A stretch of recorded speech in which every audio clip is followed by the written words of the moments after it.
चंपारण सत्याग्रह भारत स्वतंत्रता संग्राम का सबसे ऐतिहासिक पहला सफल आंदोलन था।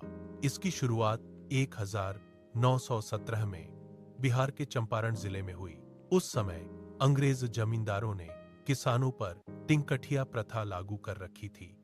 इस कानून के तहत किसानों को अपनी जमीन का 3/20 हिस्सा जबरन नील की खेती के लिए देना पड़ता था। वे नील की फसल को बहुत कम कीमत पर बेचने को मजबूर थे। खाद्यान्न के लिए जमीन ही नहीं बचती थी। फसल खराब होने पर भी जुर्माना भरना पड़ता था। हजारों परिवार भूखे रहते और कर्ज के चक्र में फंसकर गरीब बन गए।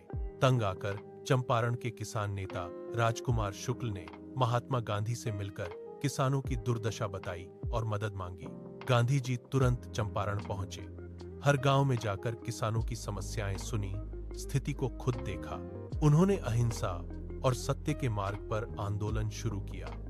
किसानों की शिकायतों को एकजुट करके अंग्रेज सरकार के सामने प्रस्तुत किया।